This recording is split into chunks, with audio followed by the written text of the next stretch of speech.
Okay boys, 2022 టీ20 world cup సెమీఫైనల్లో అయితే ఒకసారి గుర్తు తెచ్చుకోండి. అప్పుడు నేను నా తోటి ఓపెనర్ వాడి పేరు మా ప్రస్తుతానికి గుర్తులేదు కానీ మేమిద్దరే ఫినిష్ చేసాం. ఇప్పుడు కూడా అలాగే జరగాలి. మ్యాచ్ అయితే వదిలే ప్రసక్తే లేదు.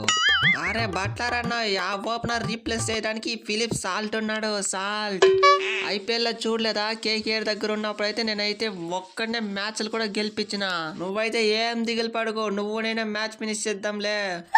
ఆ పప్పులే ఉడకాదు నాయన. ఇక్కడ మా ఇండియా వాళ్ళైతే బ్రిటిష్ వాళ్ళని తారేం కట్టారు. ఇప్పుడు అలాగే సేమ్ మేము కూడా రిపీట్ చేస్తాం. ఈ బ్రిటిష్ వాళ్ళైతే సెమీస్ నుంచి వెళ్ళగొట్టి మేము ఫైనల్కి పోతాం. ఎస్, ఈ ఇండియా ఎప్పుడు రివెంజ్ అయితే బాకీ పెట్టుకోదు. అలాంటిది 2 years బ్యాక్ అయితే ఒక బాకీ పడింది. దాన్ని అయితే ఈసారి తీర్చేస్తాంలే. ఫస్ట్ హాఫ్ అంతా మియా మియా మియా బాయ్ అని అందరూ లేపారు. ఇప్పుడు చూస్తే అసలు నా పేరైతే ఎవడే కనిపించలేదు. లాస్ట్కి నన్ను మ్యాచ్ నుంచినే పీకేసిండారు. ఏం అన్యాయం చేశానని రోహిత్ నన్ను పీకేశావు? ఎందుకంటే ఒక టీంలో 11 మంది ప్లేయర్లు మాత్రమే ఆడతారు. అలా అని ఎక్స్ట్రా తెచ్చుకోలేం కదా. ఇదేం ఐపీఎల్ కాదు ఇంపాక్ట్ గా పెట్టుకోవడానికి. ఒకడు ఆడాలంటే ఇక్కడ కూర్చోవాల్సిందే, అది విధి అంతే. అవతల టీంలో సాల్ట్, బట్లర్, లివింగ్ స్టోన్ ఇలా అనేసి అందరూ హిట్టర్సే ఉంటారు.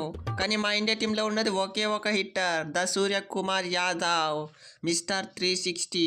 నేను కనుక క్లిక్ అయినంటే మ్యాచ్ను 1 side చేయాల్సిందే. నిన్న పోయి మేమేద క్లిక్ అనిసా. మా దీంట్లో క్వాలిటీ బౌలింగ్ అటాక్ ఉందో తెలుసు కదా. జోర్డన్ గా అయితే ఒకే ఓవర్లో 4 వికెట్ తీసిండాడు, హ్యాట్రిక్ ప్లస్ 1 వికెట్. అలాగే శామ్ కరణ్ ఉన్నాడు, అలాగే నేనుండాను, అలాగే మా టీంలో ఉన్న మెయిన్ బౌలర్ జాఫ్రా ఆచార్ ఉన్నాడు. ఆచార్ కావాలంటే పక్కూర్ల నుంచి కూడా బౌలర్స్ తెచ్చుకో, మాకు అదైతే సంబంధమే లేదు. లాస్ట్ మ్యాచ్ లో చూసావు కదా మా రోహిత్ అన్న ఎలా కొట్టాడు, 92.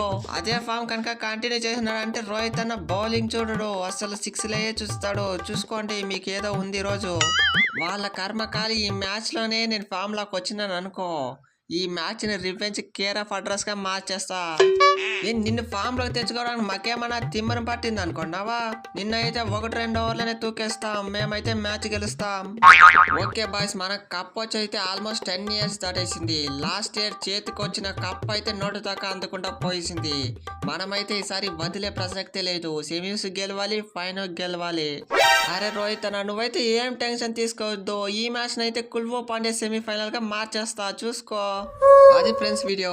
ఈ మ్యాచ్ లో గెలిచి ఫైనల్ కి వెళ్ళేదారో మీ ఒపీనియన్ ఏంటో కామెంట్ సెక్షన్ లో కామెంట్ చేయండి. అలాగే ఈ వీడియో నచ్చితే లైక్ చేయండి, షేర్ చేయండి, సబ్స్క్రైబ్ చేయడం మాత్రం మర్చిపోకండి.